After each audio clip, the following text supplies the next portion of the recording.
Hello everyone, আশা করি তোমরা সকলে ভীষণ ভালো আছো আর আমিও চাই তোমরা ভীষণ ভালো থাকো। তো আমরা সকাল সকাল বাইক নিয়ে বেরিয়ে পড়েছিলাম উদয়পুরের উদ্দেশ্যে। আর যেতে যেতেই পথে প্রথমে ডাব খেয়ে নিলাম, কারণ ডাব খেয়ে শরীর চাঙ্গা করার পরেই না আমরা সব কিছু ভালো করে দেখতে পারবো, ঘুরতে পারবো, খেতে পারবো, তাই না? তো উদয়পুরে যাওয়ার একটাই উদ্দেশ্য ছিল কাঁকড়া আর মাছ খাওয়া। কিন্তু তখনও গিয়ে দেখছি জোয়ারের জলে পুরো ভর্তি। ওখানে লোকাল এক দাদার কাছ থেকে জানতে পারলাম যখন ভাটা হবে ঠিক তখনই মাছের দোকানগুলো পাড়ে বসবে, আর তখন আপনারা মাছ খেতে পারবেন। আর এই মনোরম দৃশ্যটা দেখারও কিন্তু আলাদাই একটা মাধুর্য আছে। দেখো কি সুন্দর, ঢেউগুলো পাড়ে এসে ভেঙে যাচ্ছে, আবার পরপর নতুন একটা ঢেউ আসছে। ঠিক যেন নতুনকে পাওয়ার কোনো আনন্দ নেই আর পুরনোকে হারাবার কোনো দুঃখ নেই। আচ্ছা, মানুষের যদি একই রকম অনুভূতি হতো কত ভালো হতো, তাই না? জাগে, নিষ্প্রাণের সঙ্গে তুলনা করে লাভ নেই। তো চলো ব্লগটা শুরু করা যাক। দীর্ঘ 2 ঘন্টা অতিক্রম করার পর দেখো সব জল একেবারে পেছনে চলে গেছে, ভাটা হয়ে গেছে এবং আস্তে আস্তে দোকানগুলো বসা শুরু করে দিয়েছে। তো এখানে তোমরা বিভিন্ন রকম কাঁকড়া রান্না করে দেওয়া, মাছ রান্না করে দেওয়া, কাবাবের দোকান এবং রঙিন পানীয়র দোকানও তোমরা পেয়ে যাবে। সেখানে রঙিন পানীয় জিনিসটা প্রকাশ্যে খাওয়া হলেও প্রকাশ্যে কিন্তু বিক্রি করা হয় না। আপনি যখন মাছ কিনতে যাবেন তখনই তারা জিজ্ঞাসা করবে যে দাদা আপনার কি দরকার?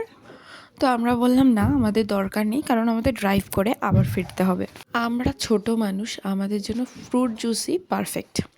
তো ওখানে লোকাল সাউন্ড তো আমি তোমাদের শোনাতে পারছি না, তার কারণ ওখানে ভীষণ লাউড মিউজিক বাজছে, যেটা শোনালে যে কোনো টাইমে আমার কপিরাইট ক্লেম পড়ে যেতে পারে।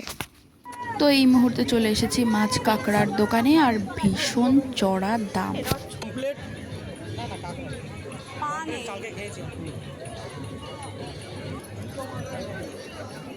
কমাবে না একটু এটা? ও পিস নেবে, একটাই নেব। এক পিসের দিবে কি কমাবো, বলো 2 পিস 3 পিস নিলে কমিয়ে দিতাম। ওজন কত পিস নেব? আর এই কত 300 300 400 গ্রাম ওইরকম হবে, কমপ্লিটও ওজনটা নয়, আমাদের পিস হিসাব।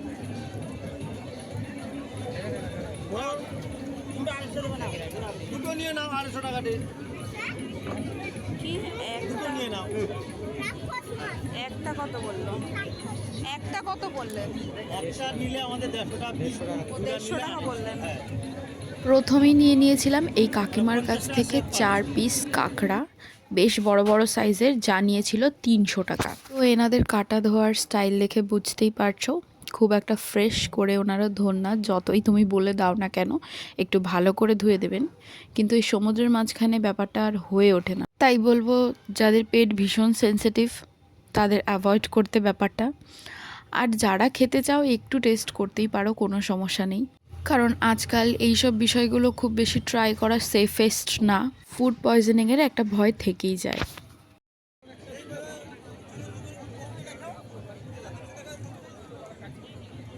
তো দেখো সার্ভ হয়ে গেছে আমাদের লাল লাল ঝাল ঝাল মিষ্টি মিষ্টি কাঁকড়া কষা, যেটা আমরা খাবো উদয়পুরে সি বিচে বসে।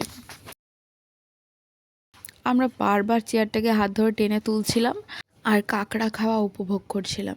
সত্যি কাঁকড়াটা খেতে কিন্তু দুর্দান্ত হয়। তোমরা যদি দীঘায় যাও তাহলে কিন্তু উদয়পুরটা মিস করো না।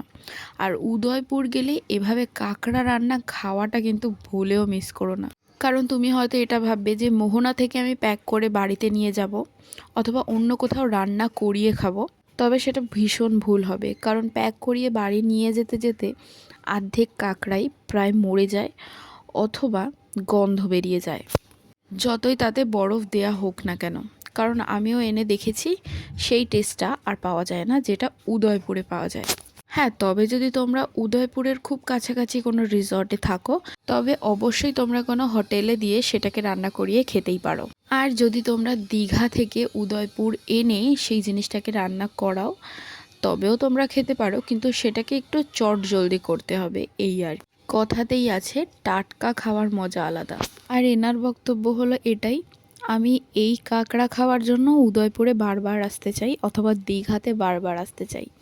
কাঁকড়াটা এত টেস্টি খেতে, যতই খাবে মনে হবে আরও খাই। কিন্তু ব্যাপার হচ্ছে এই 2 পিস কাঁকড়াতেই পুরো পেট ভরে গেছিলো আমাদের। আমরা দুপুরের খাবারও খেতে পারিনি। তো তোমরা কবে যাচ্ছ উদয়পুর আর গিয়ে কাঁকড়া ট্রাই করছো? অবশ্যই জানাবে।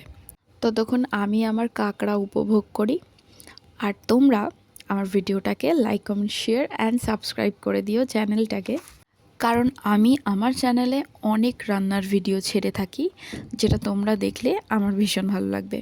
টাটা, খুব ভালো থেকো তোমরা।